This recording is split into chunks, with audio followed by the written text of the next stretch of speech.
extensive consultation or thorough updating. So I'm struggling, and I'm glad Mr. Mayor brought up the Royal Oak example, because it's going to be, in some respects, too late by the time we get to it.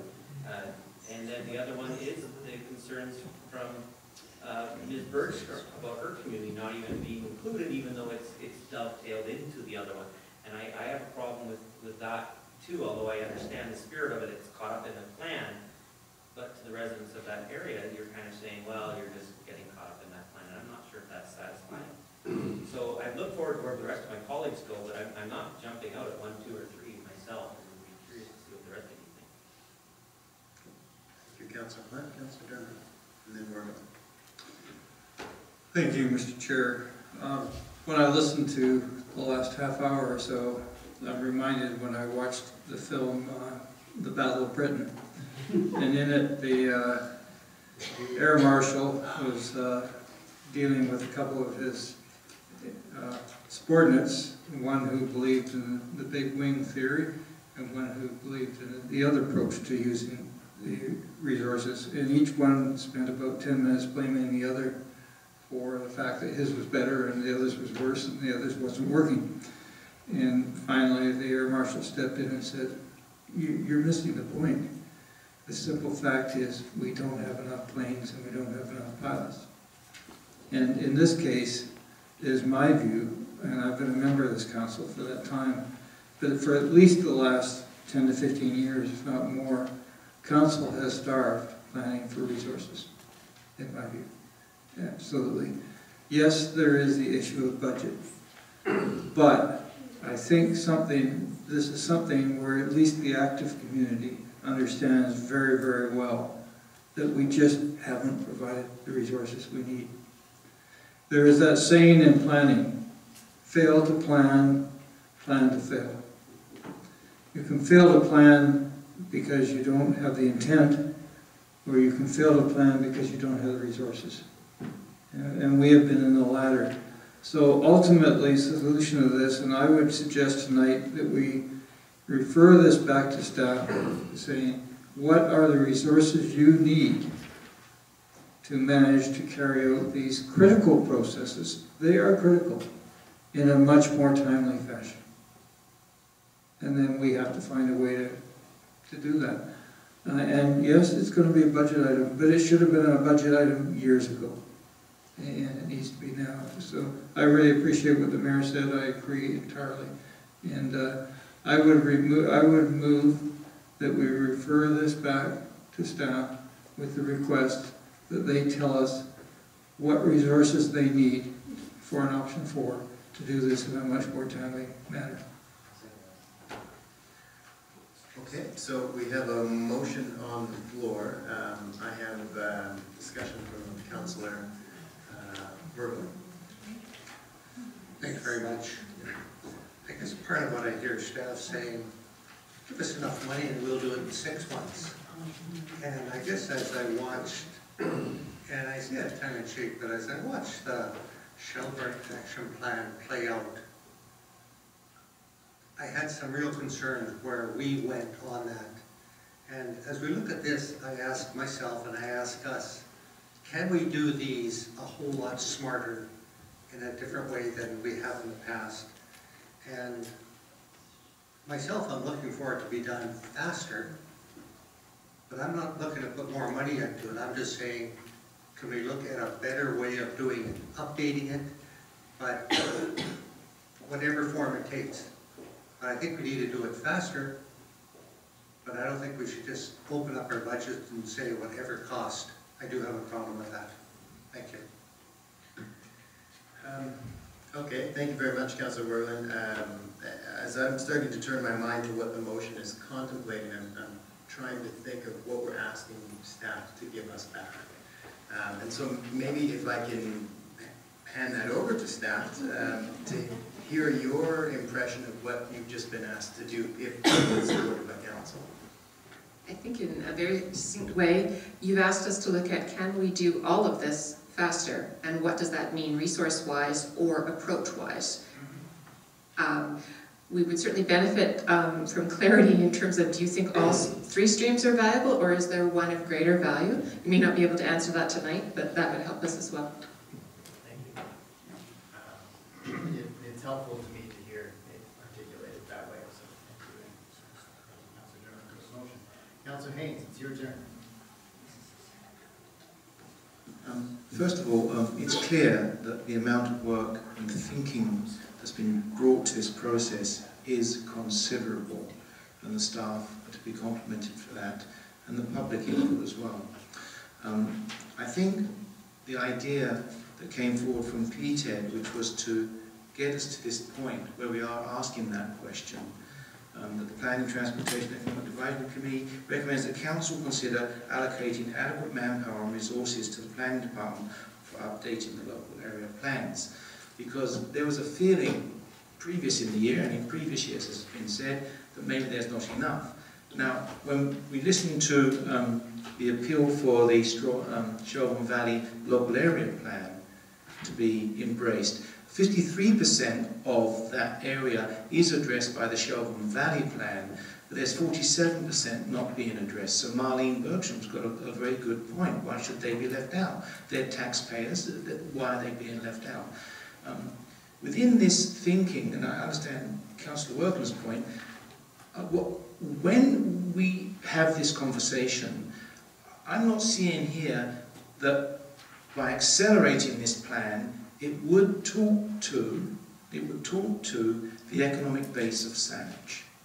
By that I mean, if we have a planning process that brings this forward and compresses it in time, would we therefore be able to enhance better development?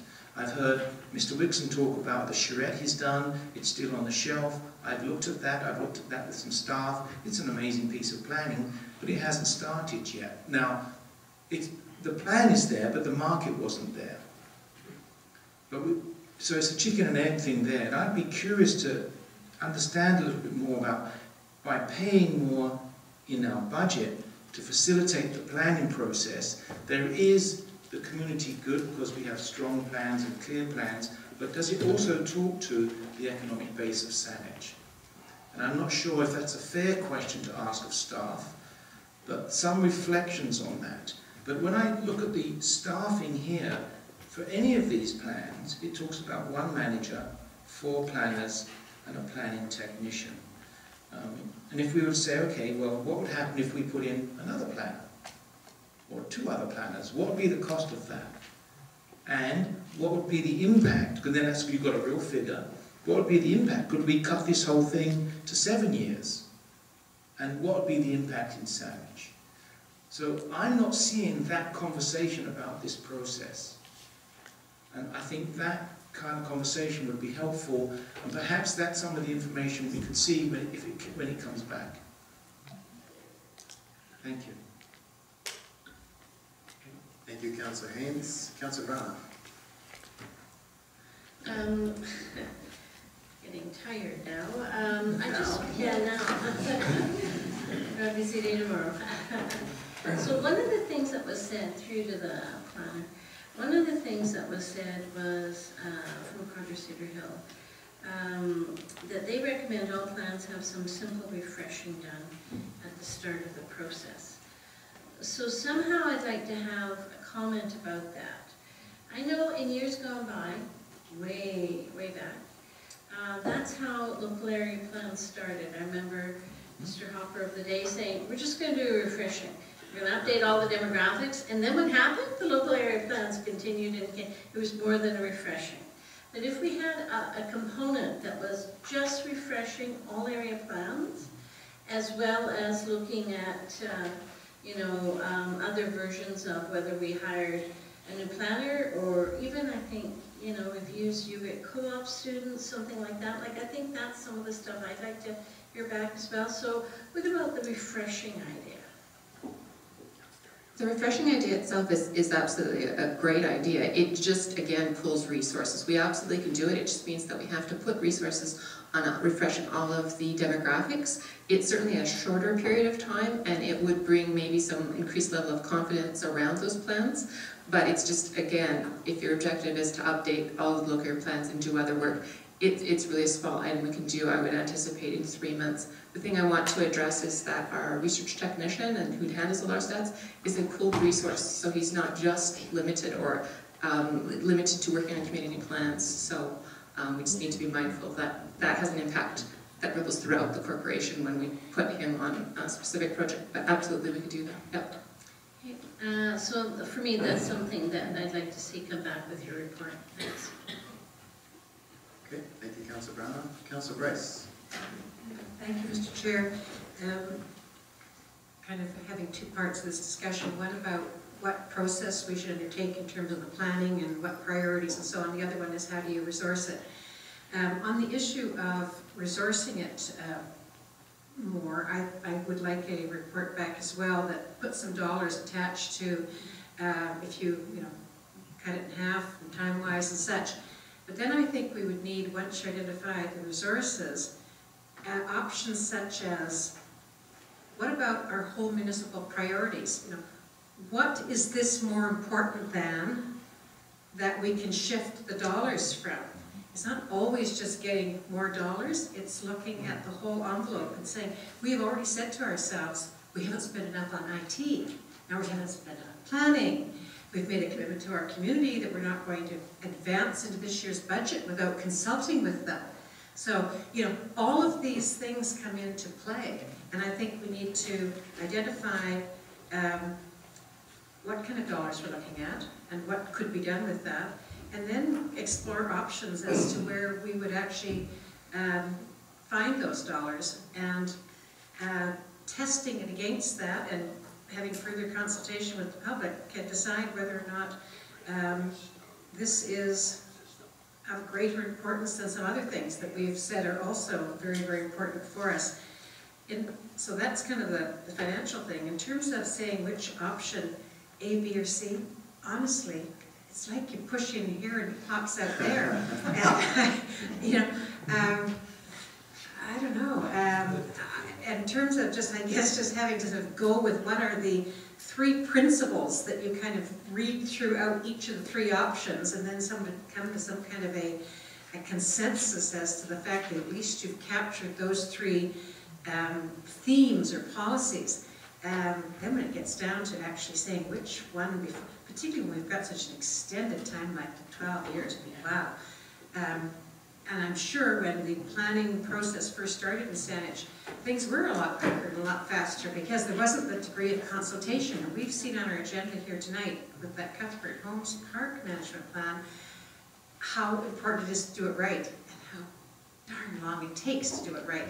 So I have nothing to contribute in terms of solutions, but to just basically put out what I'll be looking for as some kind of help in making the next decision.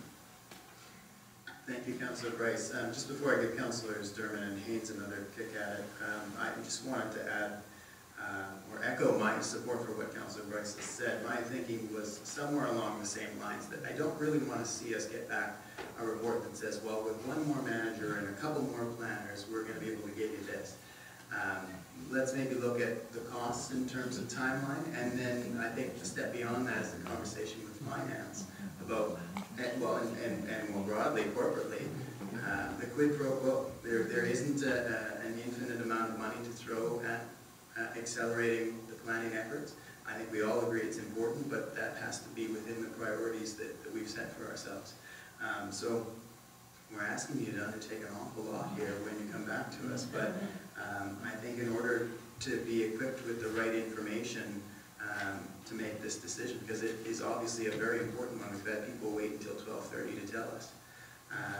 So I'm going to go back to Councillor Dermott and then Councillor Haynes. Thank you, Mr. Chair. I just wanted to clarify a little bit, and the planner helped me in doing that.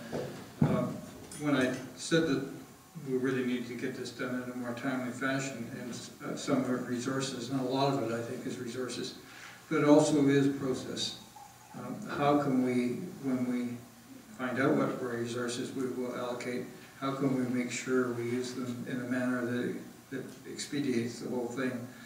I think we should learn lessons from the Shelburne area plan. With the best of intent, I think we probably put too much time into having the citizen committee come up with a vision. And that resulted in a very, very extended time frame. And as I said earlier, if we had that vision to start with, and then the public and the committee were responding to it and tailoring it and changing it, I think the thing would have gone a lot faster. But I will come back finally to the one thing, having sat on this table, at this table for quite a number of years now, when we've had budget restraint, we've traditionally had planning come forward and say, well, we are going to have zero increase, or given zero increase to planning. And if you look back over the years, that's been the case. And we will have to find a way, I think, of remedying that. Thank you. Thank you, Councillor Durham, Councillor Haynes, and then Workland, and then Sanders. So, to pick up from what Councillor Bryce was saying, yes, it may not be an ask for more total budget overall, but as a corporation, where are we assigning the resources that we have? I think, if my memory serves me right, this year we're spending about $2.5 million on sidewalks. That's a guess. I think it's around there. Could 10% of that, 5% of that come into planning for a few years? We slow down on sidewalks, but we get a better planning process in place, or a more robust planning. But as we look at that as well, I want to come back to the idea of one of the reasons to look at doing this is, of course, for the better planning of Saanich, but does it talk to our economic bottom line by having these plans advanced and more robust? Will we be stimulating our economic base of development? And if that's the case, then it pays for itself. It's actually an investment in the future economic base of Saanich. And I don't see any of that here at this point, and I'm just wondering, I'll just repeat myself, if we can reflect on that the next time we look at this situation. We heard you. Yeah, thank you, Dave. Thank you. Councillor Workland. Thank you very much. I think it was only a couple of months ago when we sat around the table, different forum, and we said, how do we keep the line on our budget? You know, let's keep it under control. And I jokingly said, every night or every day before we go to a council meeting, we stand in front of the mirror and learn to say no with a big smile on our face. And I still say it. And coming back to our director of finance, we ought to give her a bell, and every time we start talking about more resources, maybe she could just ring it and say, people, Sweet stains. I make another comment too, and it's what Councillor Hayes said. I find it hard to believe that by putting these plans, I'm not saying these plans are not important, but by putting these plans in place, it's going to increase our bottom line. It's like the previous mayor said of Victoria, as soon as we got our new bridge in, it'll create real development in downtown. And I really don't believe it does, and I could be wrong, and maybe at some point staff can make a comment on it. But I think we have to be careful. I really believe we have to learn to do things smarter and better, and not just keep on doing it the way we have in the past. We have to look for new ways of still serving our community well and addressing the issues, but not make it too complicated. And I believe we as a community and we as council have made the whole process, call it public consultation, call it whatever, but over the last 10 years, we have made governing this municipality very complicated. And when it's complicated, it becomes very expensive. And somehow we have to learn to pull back and still do a good job for our citizens. Thank you. Thank you, Councillor Workland. Councillor Sanders, and then Mayor Outlaw. I'm going to try for a coherent thought here this hour. It's Which was into a pumpkin some time ago. I just want to touch on what Councillor Bryce said about, what, if we look at more resources here, what do we lose there? What's the priority and such? And I want to also comment on when this came forward, and I thought we've just finished the budget process and we just did our strategic planning process. It's like we're strategic planning all over again. And so that's my only comment. I think this discussion needed to be had before and not when we have our plan to go forward, you know, and this is, I won't say it's out of the blue because the local area planning process hasn't been out of the blue, but I feel somewhat that way, that we're on track and now we're throwing something else in and where can we get resources and such. So that's my semi-coherent thought at this hour. Thank you, Councillor Sanders. Mayor Atwell. Good, thank you. I'll be brief. As I listen to the conversation and the problem that we haven't had, a bit of a reminder of my own experience. I come from an industry where there's been, great changes over the last few years, starting from the very first computers to what we have now. And the way the software is developed, there's no one way to do it. There are multiple ways to do it. And at work, we have to analyze and analyze what we have available. What kind of development approach that we would need to apply to get things done by a certain deadline. So we had a buffet to choose from to get things done. And I'm sure there's something out there as well. Sometimes we need to add people to the team. Sometimes we needed to rob from other teams. Sometimes we needed to rob code from other teams. And it really depended. But we had this suite that was available, and we built it up over experience. And I've seen this from company to company to company. Similarly, I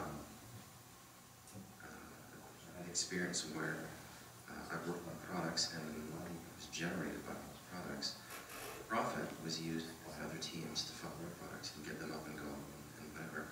And so I'm wondering whether or not something like this should be treated more like a cost center, where we are taking money from the development that happens and using it to fund our planning department and creating more of a correlation between the two, so that when we're looking in terms of economic development and the benefits from it, we get the economic development from the plan and we put it back in the planning department, and then we start another cycle, whatever that is, multi-year, or we look at it every year. I think maybe we should look at something like that.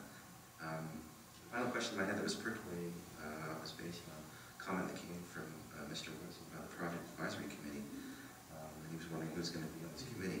There is a list here, representatives from community associations, residents from different geographical areas, local business, et cetera, et cetera, et cetera. And what's recommended is up to 16. It seems like a large number, but we do have at least 16 community associations, and I'm wondering, how we get representation, how do we get sign-off from all those communities? They're all represented in the plan here in this calendar, but I'm not sure that everyone's going to have a voice in the committee of the structure. Maybe it needs to be looked at. That's what I had to say. Thanks. Thank you. Okay, so we're really, this is how the sausages are made. We're getting real insight now. All right, so planning is clear on next steps if this is successful coming from council, what we'd like to see back. In summary, Yes. can we do all of this faster, being smarter about the use of resources, internally and externally, looking at other sources of potential internal funding reallocation, but also providing you with an overview of other corporate priorities that you may decide to reprioritize or you may leave as is, and obviously the process would be continuing with less resources, and we try to accommodate that within as fast a time frame as we could. Does everybody agree with that? Does that sound good? You just, oh. And Fred wanted me to remind you about the economic base. Okay. He sits beside me, he literally has my ear. Okay, so before we get into another round on this, I am going to call the question. Those in favor? Opposed? I see none opposed. I think that settles it. I'll entertain a motion to, do you need a motion to postpone that? All right, I'll call the question on that. Those in favor? Opposed? None opposed? Motion carries. Now I need a motion to adjourn committee of the whole and go back to council. Those in favor? Opposed? Carried. Mara. Thank you. Can you walk us through the items we need to? Yes, thank you, Mr. Mayor. We will need a motion to ratify the rejection of the rezoning application on the web. Question, all in favor? Opposed? Number 2 is fine, that will be Areas coming with back. council had opposed. Yes, thank you. Yes. Item 3, the ratification of the Cuthbert Homes Tillicum Park Management Plan. Call the question, in favor? Opposed? Carried unanimously. Thank you. Next, please. And ratification of the reformed terms of reference for the Uptown Douglas Corridor Plan, that is with the amendment to 4.4. Yes. That one? Yes. Question, all in favor? Opposed? Motion's carried unanimously. Thank you. That's it, isn't it? That is correct, that is it. Call for adjourn the meeting. I'll second that. All in favor? Opposed?